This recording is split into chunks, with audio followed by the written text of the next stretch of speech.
Have you ever bought anything online on Craigslist? Maybe a car, or a new beanie, or a newborn baby? An investigation by the BBC has revealed that babies, many of which have been abducted from their original families, are being openly sold online in China.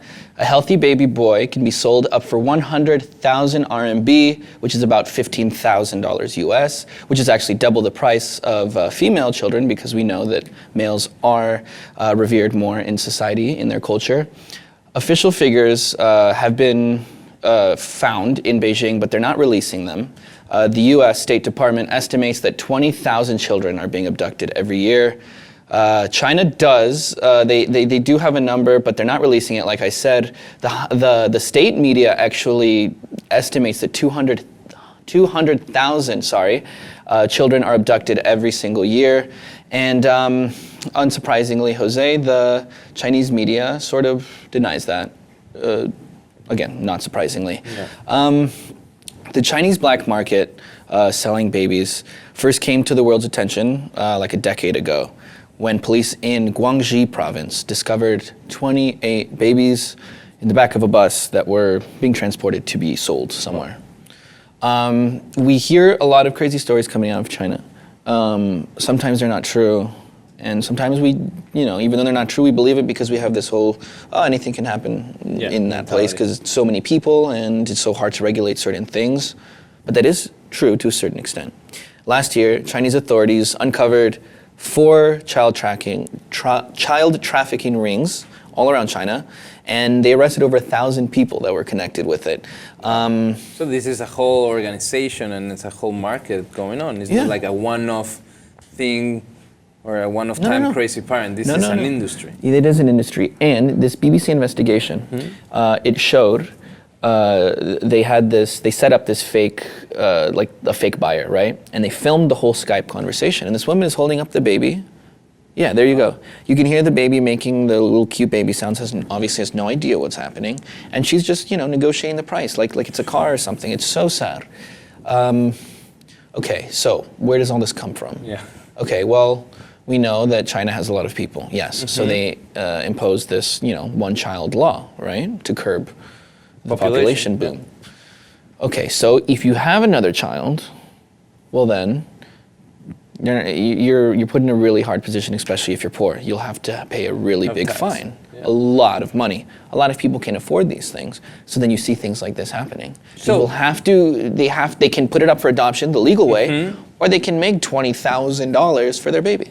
Who is buying these babies? Are these babies that are being bought for other Chinese citizens, or it's an international ring of trafficking? Both. A lot of parents who, of course, cannot afford to do it the legal way, who cannot conceive, like you said, but also, there's a lot of Western people who are coming there, foreigners, that are buying these babies thinking that it's legitimate, but really it's not. So it's hard to regulate. It's funny that you mentioned maybe U.S. citizens that go to these black markets. Is that because the legal way to adopt a child is so full of bureaucracy that is deterring people from doing it right? Both in China and in the U.S. Because the process of adopting a child is not the easiest, and it shouldn't, because it's a big responsibility. But if you're making it so hard for people to do it the legal way that it's pushing some of them to do it in the black market, then it needs to be taken a look at. A lot of people who could potentially be responsible parents who are getting turned down because of these bureaucratic policies that make it difficult for them. That's one sign. And then what's going on now in China that's being exposed to this black market, those are the two extremes, right? This middle ground is what most people go through. Most people who want to adopt a baby can do it. And I'm sure there's laws here in the U.S. that apply to if going to another country, bringing your baby back, they're still making it difficult in a lot of ways. But I don't know, it's sad to say the least, right? I mean, also the other component is, what is the regard that we have for human life? This is a baby, this is a human life that you were just disposing of property, where the object of the baby, because the illusion of having a baby, the hope of new parents, is something that they will pay anything. For someone that can't have kids, that really, really wants it, there's no price you can put to the experience of being a parent. I'm glad. So, Yeah. black market, that's where they feed from.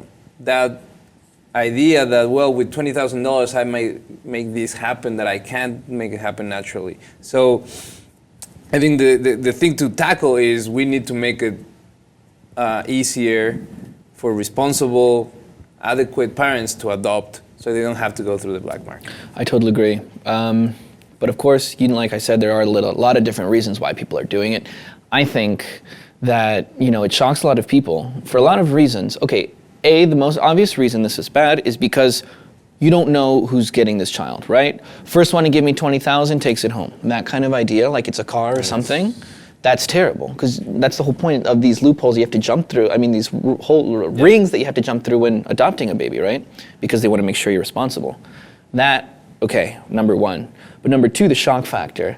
The fact that we're selling babies like they are any other property. Of course, we want to know what you guys think about all of this. It is a touchy subject. Yeah. So please comment. And of course, if you haven't done so already, subscribe to the Lip TV for more.